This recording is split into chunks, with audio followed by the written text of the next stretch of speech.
13h, merci d'être avec nous en direct sur BFM TV. On commence avec la bataille pour 2027 qui s'accélère. Deux candidats se rendent déjà coup pour coup, Édouard Philippe et Jean-Luc Mélenchon. Au cœur de cette passe d'armes, l'immigration à Mayotte. Le candidat Horizon promet de fermer les vannes quand le leader insoumis lui dénonce des propositions ridicules. On en parle dans un instant. L'escalade se poursuit entre la Russie et l'Ukraine après les frappes russes meurtrières de ces dernières heures et notamment l'attaque du centre commercial dans la ville natale de Volodymyr Zelensky. Elle a fait au moins 19 morts. Moscou a de nouveau frappé l'Ukraine. Kiev qui réplique à son tour en profondeur sur le territoire russe. Un entrepôt du géant de commerce en ligne Ozon a notamment été touché dans la région de Samara. On en parlera avec notre correspondant à Kiev, Cyril Amourski. Et puis la fronde prend de l'ampleur contre la tournée de Patrick Bruel. 15 maires désormais réclament l'annulation de ses concerts alors que le chanteur est visé par plusieurs plaintes pour violences sexuelles et reste présumé innocent. Alors un maire peut-il vraiment empêcher un artiste de monter sur scène? On vous explique tout dans un instant.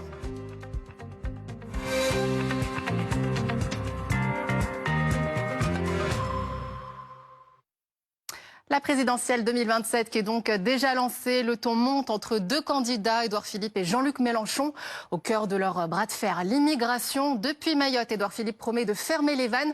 Des propositions immédiatement dénoncées par Jean-Luc Mélenchon, le leader insoumis qui est dans la Drôme. Aux universités d'été, c'est là qu'on va retrouver Anthony Lebos.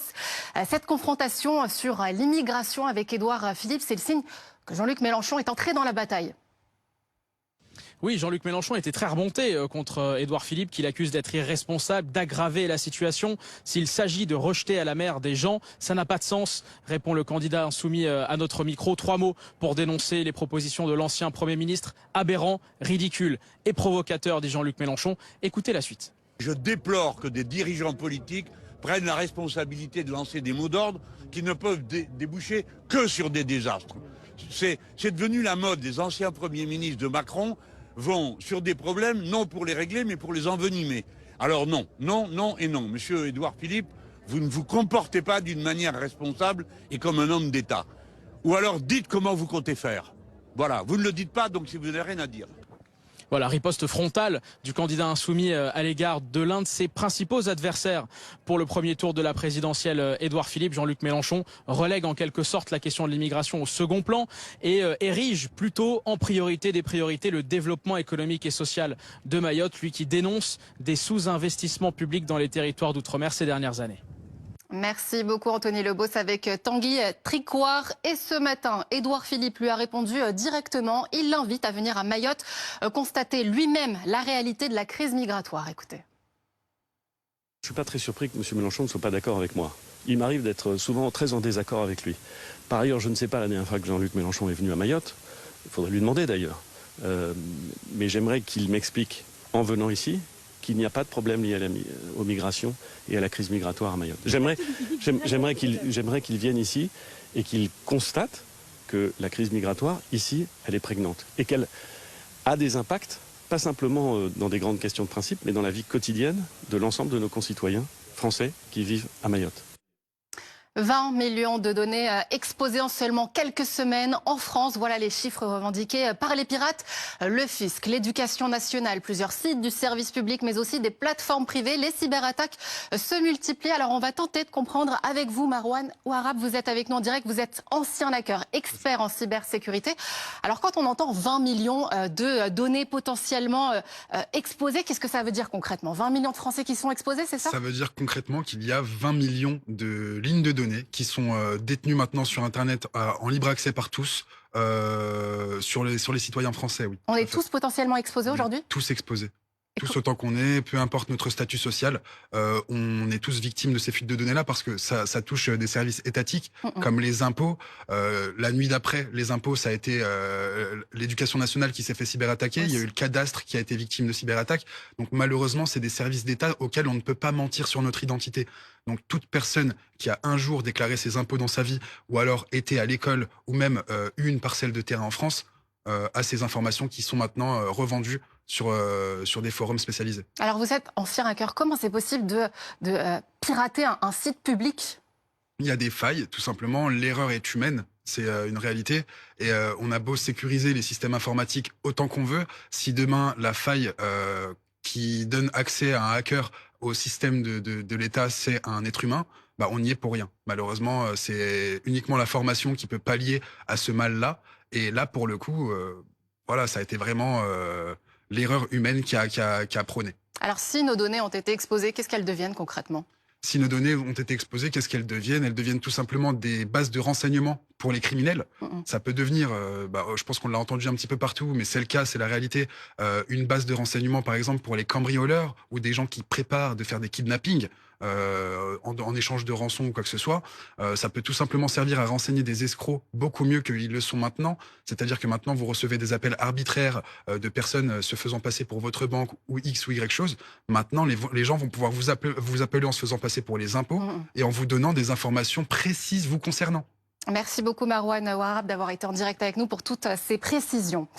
Le principal suspect dans la mort de Sonia Belina est désormais derrière les barreaux. Cette influenceuse suivie par plus de 250 000 personnes qui avait été retrouvée morte la semaine dernière dans des vignes du Gard. Le corps partiellement calciné. Un homme de 32 ans serait donc le dernier à l'avoir vue vivante. Il a été mis en examen pour assassinat placé en détention provisoire. Capucine Diaz, Agathe Pichon et Candice Antiga. Face aux juges et aux enquêteurs, le principal suspect garde le silence. Les investigations établissent pourtant qu'il est le dernier homme à avoir vu Sonia Belina.